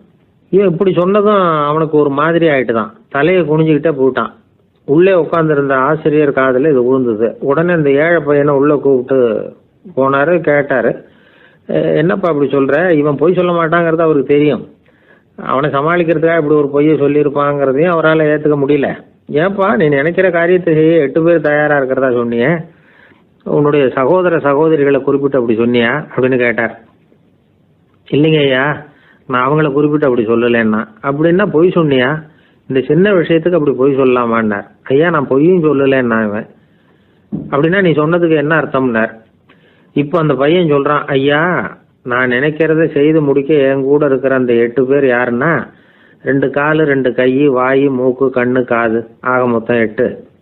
இவங்க தான் அந்த வேலை ஆட்கள். நான் சொல்கிறத செய்யறதுக்கு, நான் சொல்கிறத கேட்கறதுக்கும் செய்யறதுக்கும் அவங்க எப்பவும் தயாராக இருக்காங்க. அந்த அளவுக்கு என்னுடைய பயிற்சிகள் பழக்க வழக்கங்கள் மூலமாக அவங்கள நல்ல நிலைமையில் வச்சிருக்கிறேன் அப்படின்னா. இந்த கதையை சுவாமி சின்மயானந்தர் சொல்கிறது வழக்கம். இயற்கை நமக்கு கொடுத்துருக்கிற வேலை ஆட்கள் இந்த 8, இவங்களை நல்ல முறையில் வச்சிருந்து வேலை வாங்க வேண்டியது நம்முடைய கடமை. அந்த கடமையை ஒழுங்காக செஞ்சுக்கிட்டு வந்தால் வாழ்க்கையில் வெற்றி நிச்சயம், இல்லைன்னா குழப்பம்தான். புத்தி சரியா இல்லைன்னா இந்த வேலையாட்கள் நாம் சொல்கிறத கேட்க மாட்டாங்க. ஒருத்தன் குடி போதையில் தள்ளாடி தள்ளாடி போய் ஒரு மரத்தில் முட்டிக்கிட்டானா, தலையில் கட்டு போட்டுக்கிட்டு மறுநாள் வந்திருக்கான். ஏன்டா இப்படி பண்ணுறேன்னு கேட்டிருக்காங்க. நான் ஒதுங்கி போன்னு தான் சொன்னேன், அது கேட்கல அப்படின்ட்டுருக்கான். எது கேட்கல? உன்னோட காலா அப்படின்னு கேட்டிருக்காங்க. இல்லைங்க அந்த மரம் அப்படின்னு நானா. ஒருத்தர் குதிரை ரேஸுக்கு போனார், பணம் கட்டினார், தோற்று போயிட்டார். மறுபடியும் போனார், பணம் கட்டினார், தோற்று போனார். அடுத்த தடவையும் பணம் கட்ட போனப்போ அவரை தடுத்து கேட்டோம், ஏன் சார் ஏற்கனவே விட்டது போதாதா, இன்னமும் இருக்கிறத விடணுமா அப்படின்னு கேட்டோம். விட்டதையெல்லாம் மொத்தமாக எடுக்க வேணாமா சார், அதுக்காக தான் தொடர்ந்து பணம் கட்டுறேன்னார் அவர். இவரை திருத்துறது ரொம்ப கஷ்டம். இது ஒரு மனநோய். மனநோய்களில் பல வகை உண்டு. மனநோய்கள் பிரிவு அட்டவணையில் சூதாட்டம்ங்கிறது அவதியுறும் நோய் அப்படிங்கிற தலைப்பில் வருது. சூதாட்டம் 2 வகைப்படும்னு சொல்கிறாங்க உளவியல் நிபுணர்கள்.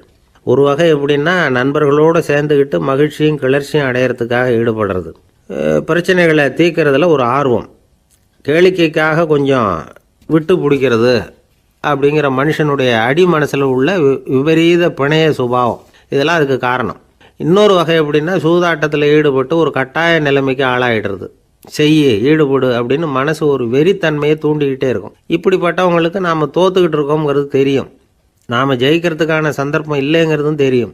இதனால் நமக்கும் கஷ்டம், நம்ம சுற்றி இருக்கிறவங்களுக்கும் கஷ்டங்கிறதும் புரியும். அப்படி இருந்தும் சூதாடுவாங்க. இதுக்கு காரணம் சூதாடியின் பகற்கனவு அப்படிங்கிறாங்க நிபுணர்கள். இந்த நிலைமைக்கு கட்டாய சூதாட்டம் அல்லது நிர்பந்த சூதாட்டம் அப்படின்னு பேர் வச்சிருக்கிறாங்க. இப்படிப்பட்ட ஆசாமி இருக்கிறது பூரா விட்டுருவான், கடன் வாங்குவான், திருடுவான், இருந்தாலும் என்னைக்காவது ஒரு நாள் ஜெயிச்சிருவேன் அப்படின்னு சொல்லிக்கிட்டே இருப்பான். விட்டதை எடுத்துருவேங்கிற ஒரு நம்பிக்கை சுடர் அவனுக்குள்ளே எரிஞ்சிக்கிட்டே இருக்கும். இவனை மனநோயாளி அப்படின்னு சொல்லிட முடியாதான். என்ன காரணம்னா இது மாதிரி ஆளுங்க கிட்ட மன போராட்டமோ கவலையோ பதட்டமோ இருக்கிறது இல்லை. சில விசேஷமான குணங்கள் இவங்க கிட்ட உண்டு. எதிர்ப்பு உணர்ச்சி, சிறுபிள்ளைத்தனம், சட்ட திட்டங்களையும் சம்பிரதாயங்களையும் உட தெரியாத மனப்போக்கு, பொறுப்பில்லாத தன்மை, நெறி தவறி நடக்கிறது எல்லாம் இவங்ககிட்ட உண்டு. ஆனால் வெளிப்பார்வைக்கு ரொம்ப சிநேகமாக இருப்பாங்க, அன்பாக இருப்பாங்க, அப்படி இருக்கிறதாக காட்டிக்குவாங்க. ஆதாயம், சுயலாபம் இதெல்லாம் கருதி தான் பழகுவாங்க. இவங்க கேட்குறப்ப நாம் பணம் கொடுக்கலன்னு வச்சுக்கோங்க, நம்மளை கை விட்டுருவாங்க. நம்ம மேலே அபாண்டமாக பழி சுமத்துறது கூட தயங்க மாட்டாங்க. தங்களுடைய சூதாட்ட நடவடிக்கைகளுக்கு சாதகமான காரணங்களை சொல்லிகிட்டு இருப்பாங்க. நீ வேணும்னா பாரு, ஒரே நாளில் நான் இழந்ததையெல்லாம் மீட்டு லட்சாதிபதி ஆறேன்னா இல்லையா பாரு அப்படிம்பாங்க. தோற்று போகிறத ஒரு படிப்பினையாக இவங்க எடுத்துக்கிறதே இல்லை. தோற்று போகிறதுலேயே இவங்களுக்கு ஒரு அலாதியான சுகம். தனக்குத்தானே துன்பத்தை வரவழைச்சிக்கிட்டு இன்பம் அடையிறதுக்கு தன்வதை சுகம் அப்படின்னு பேர். இவங்கெல்லாம் அந்த ரகம். சில பேர் எப்படி தெரியுமா, மந்திர எண்ணங்களை வரவழைச்சிக்கிறது, சூதாடுறதுக்காக ஆஃபீஸில் கையாடல் பண்ணுறது, அடுத்தவங்க கிட்டேருந்து திருடுறது. இந்த மந்திர எண்ணம் தீவிரமாச்சுன்னா ஒரு மாதிரியாக பேச ஆரம்பிச்சிருவாங்க. தோல்வி தான் சார் வெற்றிக்கு முதல் படியும்பாங்க. தன்னால் பகடக்காய்களையும் குதிரை ஓட்டிகளையும், அதாவது இந்த ஜாக்கிகள், அதெல்லாம் கட்டுப்படுத்த முடியுங்கிற பித்து நிலைக்கு இவங்கெல்லாம் தள்ளப்பட்டுருவாங்க. சில சூதாடிகள் ஆராய்ச்சி பார்த்ததில் என்ன தெரிய வந்தது தெரியுமா?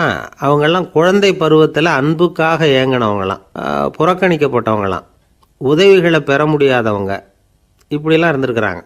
இவங்க வளர வளர மற்றவங்க சௌகரியம் பற்றி அக்கறை இல்லாதவங்களாக ஆயிடுறாங்க.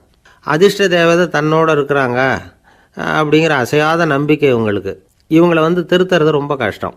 அதனால் பந்தயம், சூதாட்டம் இது மாதிரியான விஷயங்களை விட்டு விலகியே இருக்கிறது தான் நமக்கு நல்லது. ஒரு ஆள் சொன்னான், என்னுடைய குதிரை வேகமாக ஓடுறதுக்கு என்ன வழி அப்படின்னு கால்நடை மருத்துவர்கிட்ட யோசனை கேட்டேன். அவர் ஒரு பாட்டில் நிறைய மாத்திரைகளை கொடுத்து தினம் 2 மாத்திரை வீதமாக கொடுக்க சொன்னார். முதல் நாள் 2 மாத்திரையை கொடுத்துட்டு அது மேலே ஏறி உட்கார்றதுக்கு போனேன். அவ்வளவுதான். அதுக்குள்ளே அது அம்பு மாதிரி பாஞ்சு ஓடி போச்சு.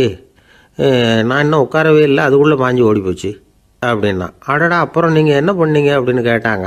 என்ன பண்ணுறது, மீதி மாத்திரை பூராவே நான் முழுங்கி விட்டு அதுக்கப்புறம் துரத்தி பிடிச்சி அது மேலே ஏறி உட்காந்தேன் அப்படின்னா அவன். பொங்கல் திருநாள்னா இது ஏதோ அறுவடை திருநாள் அப்படின்னு சொல்லுவோம். அதாவது வருஷம் பூரா நாம் பாடுபட்டு அதனுடைய பலனை அனுபவிக்கிற நாள் அப்படிங்கிறது நாம் சொல்லிகிட்டு இருக்கிறது. இது முக்கியமாக இது ஒரு நன்றி அறிவிப்பு நாள் அப்படின்னு சொல்லுவாங்க. இன்றைக்கி நிறைய நன்றி அறிவிப்பு கூட்டம்லாம் நடந்துக்கிட்டு இருக்குல்ல, அது மாதிரி விவசாயிகள் நடத்துகிற ஒரு நன்றி அறிவிப்பு விழா இது. யாருக்கு நன்றி சொல்கிறாங்கன்னா ஆதவனுக்கு. அதாவது சூரியன் இல்லைன்னா விவசாயம் இல்லை. அதனால் ஆதவனுக்கு நன்றி செலுத்துகிற நாளாக இந்த பொங்கல் திருநாளை நாம் கொண்டாடுறோம். அதாவது இந்த பொங்கலில் விவசாயிகள்கிட்டேருந்து நிறைய பண்புகளை நாம் தெரிஞ்சுக்க வேண்டிய நாள் இது. விவசாயிகள் அவங்க விவசாயம் முன்னேறி இருக்கிற அளவுக்கு விவசாயிகளுடைய வாழ்க்கை தரம் முன்னேறலை. அந்த அளவுக்கு அவர்கள் நாட்டுக்காக உழைச்சிக்கிட்டு இருக்கிறாங்க. அந்த காலத்திலே அதை பற்றி ஒரு கதை சொல்கிறது உண்டு. ஒரு வயசான ஆள் நிலத்தில் ஏறு உழுதுகிட்டு இருந்தாராம்.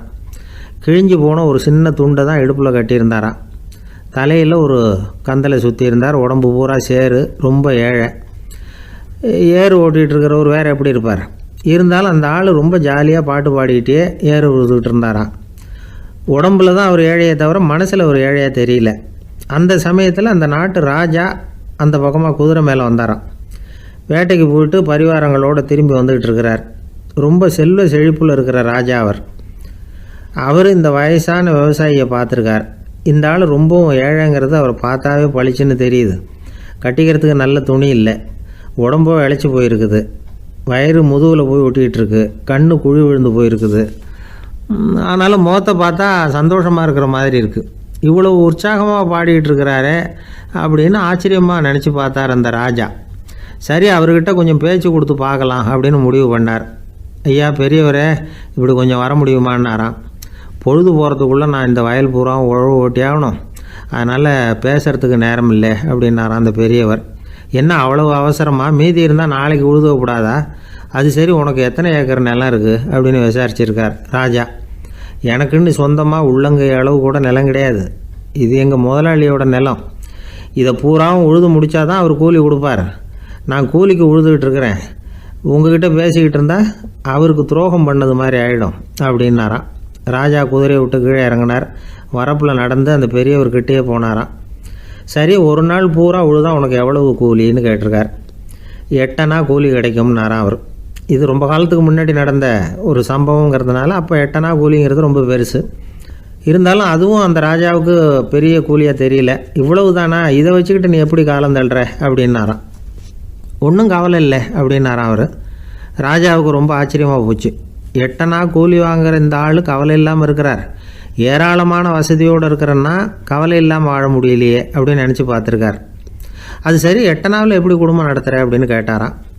எனக்கு கிடைக்கிற 8 அணாவில் 2 அணா குடும்பத்துக்கு செலவழிக்கிறேன், 2 அணா பழைய கடனுக்கு கொடுக்குறேன், 2 அணா தர்மம் செய்கிறேன், 2 அணா வட்டிக்கு கொடுக்குறேன், ஒரு குறையும் இல்லைன்னாராம். ராஜாவுக்கு ஒன்றும் புரியல. எனக்கு ஒன்றும் புரியலேன்னு இருக்கார். ஐயா, எனக்கும் என் மனைவிக்கும் 2 அணா செலவாகுது. வயசான அம்மா அப்பா இருக்கிறாங்க, சின்ன வயசில் என்னை காப்பாற்றினவங்க அவங்க. அந்த கடனுக்கு 2 அணா செலவாகுது, அது பழைய கடன். என் தங்கச்சி ஒருத்தி ஆதரவு இல்லாத நிலைமையில் தன்னுடைய மகனோட என் வீட்டில் இருக்கிறா. அவளுக்கும் அவள் மகனுக்கும் 2 அணா செலவு பண்ணுறேன், அது தர்மம். எனக்கு 2 பிள்ளைங்க இருக்கிறாங்க, அவங்களுக்கு 2 அணா செலவு பண்ணுறேன், அது வட்டிக்கு கொடுக்கறது மாதிரி. பிற்காலத்தில் அவங்க எங்களை காப்பாற்றுவாங்க. அந்த வகையில் நான் திருப்தியோடு வாழ்ந்துக்கிட்டு இருக்கிறேன் அப்படின்னாராம். ராஜாவுக்கு அர்த்தம் புரிய ஆரம்பிச்சுதான். அந்த பெரிய நிலத்தை விலை கொடுத்து வாங்கி அந்த பெரியவருக்கே தானமாக கொடுத்துட்டாராம். இப்போ உழுதவருக்கே நிலம் சொந்தமாயிட்டுது. அன்னையிலேருந்து அரசனுக்கும் ஆறுதல் கிடைச்சிதான். இப்படி ஒரு கதை சொல்லுவாங்க. 8 அணா வருமானத்தை வச்சுக்கிட்டு எப்படி காலத்தை தள்ளுறதுன்னு சொல்கிறதுக்காக இந்த கதையை சொல்கிறதாக யாரும் தப்பாக நினச்சிக்கக்கூடாது. கிடைக்கிறத எப்படி பங்கு போடுறார், எப்படி திருப்தியாக வாழறார் அப்படிங்கிறது தான் முக்கியம்.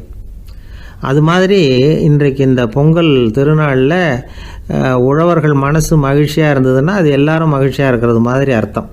அதனால் அவர்கள்ட்டேருந்து நாம் பாடம் கற்றுக்கணும். சில உழவர்கள் தங்கள் நிலத்தில் விளையிறத தாங்கள் சாப்பிட மாட்டாங்க. அடுத்தவங்கள்ட்ட விற்றுட்டு சந்தையில் போய் வேறு அரிசி வாங்கிட்டு வந்து தான் இவங்க சாப்பிடுவாங்க. அப்படிப்பட்ட விவசாயிகள்லாம் இது உண்டு. பங்கிடுகிற பண்பை உழவர்கள்ட்டேருந்து கற்றுக்கொள்ளுங்கள் அப்படிம்பாங்க. ஒரு ஆள் நிம்மதியாக மகிழ்ச்சியாக இருந்தானா உங்கள் நிம்மதிக்கும் மகிழ்ச்சிக்கும் என்ன காரணம்னு கேட்டிருக்கார் இன்னொருத்தர். என்கிட்ட இருந்தது பூராவையும் என் பிள்ளைங்களுக்கு சமமாக பங்கு போட்டு கொடுத்துட்டேன், எனக்குன்னு எதுவுமே வச்சுக்கல, அதுதான் நிம்மதிக்கு காரணம்ன்றிருக்கான். உங்ககிட்ட இருந்தது எவ்வளவு இருந்தது அப்படின்னு கேட்டிருக்காரு அவர். மொத்தமாக ஒரு 50,000 ரூபா இருக்கும் அப்படின்னு இருக்கான். அவ்வளவும் பணமாகவே இருந்ததா அப்படின்னு கேட்டிருக்காங்க இவங்க. இல்லைங்க, அவ்வளவும் கடன், அதை தான் பிரித்து கொடுத்துருக்கேன் பிள்ளைங்க கிட்ட அப்படின்னு நானா. அவன் அந்த மரத்தின் உச்சியில் ஒரு பறவை கூடு, ஏதோ ஒரு பறவை கூடு கட்டியிருந்தது. அது என்ன பறவைன்னா ராஜாளி. ஒரு குரங்கு அந்த மரத்து கிளையில தாவி தாவி குதிச்சுக்கிட்டு இருந்தது. அப்போ இந்த கூட்டில் இருந்த முட்டை அது கண்ணில் போட்டுவிட்டுது. அதுக்கப்புறம் அது சும்மா இருக்குமா, விளையாட்டாக ஒரு முட்டையை எடுத்தது, மரத்தை விட்டு கீழே இறங்குச்சு. கீழே ஒரு குப்பை மேட்டில் ஒரு கோழி சில முட்டைகளை அது பாட்டுக்கு இட்டு வச்சிருந்தது. குரங்கு தன் கையில் இருந்த ராஜாளி பறவையோட முட்டையை அந்த கோழி முட்டைகளோட சேர்த்து போட்டுட்டு போயிட்டுது. கோழி வந்தது, பார்த்தது, அதுக்கு ஒன்றும் வித்தியாசம் புரியல. தன்னுடைய முட்டைகளோட சேர்த்து அந்த ராஜாளி முட்டையையும் சேர்த்து அடைகாத்துது. கொஞ்ச நாள்ல குஞ்சுகள்லாம் பொரிச்சுது, எல்லாம் முட்டையை விட்டு வெளியில வந்தது. ராஜாளி பறவையோட குஞ்சு அந்த கோழி குஞ்சுகளோடவே சேர்ந்து வளர்ந்தது. மற்ற கோழி குஞ்சுகள் போலவே இதுவும் குப்பையை கிளறிச்சு புழு பூச்சிகளை சாப்பிட்டுது. காக்கைகள் தாக்கிறதுக்கு வந்ததுன்னா மற்ற கோழி குஞ்சுகள் மாதிரியே இதுவும் பயந்து போய் தாய் கோழியின் சிறகுகளுக்கு உள்ள ஒளிஞ்சுக்கும். இப்படியே கொஞ்ச காலம் போச்சு. குஞ்சுகள்லாம் வளர்ந்து பெருசாயிட்டுது. சிலது சேவல்களாச்சு, சிலது கோழிகளாச்சு. அந்த ஒன்று மட்டும் ராஜாளி ஆச்சு. ஆனால் ஒரு விஷயம், தான் ஒரு ராஜாளிங்கிறது அந்த பறவைக்கு தெரியாது. தன்னையும் ஒரு கோழின்னே அது நினச்சிக்கிட்டு இருக்கு. அப்படி நினச்சிக்கிட்டு குப்பை மேட்டை கிளறிக்கிட்டு இருக்கு. ஒரு நாள் சாயந்தர நேரம் இந்த ராஜாளி பறவை கீழே அது பாட்டுக்கு வழக்கம் போல குப்பையை கிளறிக்கிட்டு இருக்குது. அப்போ அண்ணாந்து பார்க்குது. வானத்தில் உயரத்தில் கூட்டமாக ராஜாளி பறவைகள் உல்லாசமாக வட்டம் அடித்து பறந்துக்கிட்டு இருக்கு. அதே இது பார்க்குது. இதுக்கு மனசுக்குள்ளே ஏக்கமாக போச்சான். அப்போது இதுக்கு ஆண்டவன் பேரில் கோபம் வந்துதான். ஆண்டவனுக்கு என் பேரில் ஏன் இந்த ஓர வஞ்சனை, என்னையும் ஒரு ராஜாளியாக படைச்சிருந்தா நானும் கூட இந்நேரம் ஆகாயத்தில் உல்லாசமாக பறந்துக்கிட்டு இருப்பேனே அப்படின்னு நினச்சி வருத்தப்பட்டுதான். இது வேடிக்கையாக இருக்குல்ல. ஒரு வகையில் பார்த்தா நாம் கூட இந்த ராஜாளி பறவை மாதிரி தான் வாழ்ந்துக்கிட்டு இருக்கோம் அப்படிங்கிறார் ஒரு உளவியல் நிபுணர். நம்மால் எவ்வளவு வேலை செய்ய முடியும் அப்படின்னு நாம் நினச்சிக்கிட்டு இருக்கிறோமோ அதை விட பல மடங்கு நம்மால் வேலை செய்ய முடியுமா, பல மடங்கு வேகமாகவும் வேலை செய்ய முடியும் அப்படிங்கிறார் அவர். நம்முடைய முழுமையான பலம் என்னங்கிறது நமக்கே தெரியறதில்ல, அதுதான் கஷ்டம். நம்முடைய பலம் தெரியாததுனால தான் நாம் எதுக்கு எடுத்தாலும் பயந்துக்கிட்டு இருக்கிறோம். ஒரு ஆள் இருந்தான், அவனுக்கு எப்படின்னா கோழியை கண்டா பயப்படுவான். ஏன் கோழியை கண்டா பயம்னா, அவனுக்கு மனசுக்குள்ள தான் ஒரு புழுன்னு நினைப்பு. தன்னை ஒரு புழுவா நினைக்கும் பொழுது, புழுன்னா கோழி கொத்தும்ல, அதனால கோழியை கண்டு பயப்பட ஆரம்பிச்சிட்டான். இவன் நடுங்கிடுவான். எதிரில் கோழி வந்ததுன்னா உடம்பு பூரா நடுங்க ஆரம்பிச்சிடும். வீட்டில் இருக்கிறவங்க பார்த்தாங்க. இவனை அழைச்சிட்டு போய் ஒரு மனநோய் மருத்துவமனையில் சேர்த்துட்டாங்க. அங்கே உள்ள டாக்டர் இவருக்கு சிகிச்சையெல்லாம் கொடுத்தார். ஒரு வாரம் இவனை தங்க வச்சு வேண்டிய சிகிச்சையெல்லாம் கொடுத்து மன ரீதியாக அவனை மாற்றி, சரி இனிமேல் நீ வீட்டுக்கு போகலாம்னு சொல்லி அனுப்பி வச்சார். வீட்டுக்கு புறப்பட்டான். அப்போ சொன்னார், இதை பாருப்பா, நீ வீட்டுக்கு போகலாம், நேராக வீட்டுக்கு போ, நல்லா ஞாபகம் வச்சுக்கோ, இனிமே நீ ஒரு புழு கிடையாது, மனுஷன். தைரியமா புறப்படு, போயிட்டு வா அப்படின்னு சொல்லி வழி அனுப்பி வச்சார். சரிங்க டாக்டர்னு சொல்லிவிட்டு இவன் புறப்பட்டு போனான். பாதி வழி போயிருப்பான். லேசா நிமிர்ந்து பார்க்கறான், எதிரில் ஒரு கோழி வந்துகிட்டு இருக்கு. அது பாட்டுக்கு சாதாரணமா நடந்து வந்துகிட்டு இருந்தது. அவ்வளவுதான், இவன் உடம்பு கிடுகிடுன்னு ஆட ஆரம்பிச்சுட்டுது. திரும்பி ஓடி வந்துட்டான். டாக்டர் கேட்டார், ஏன்பா திரும்பி ஓடி வந்துட்டேன்னு.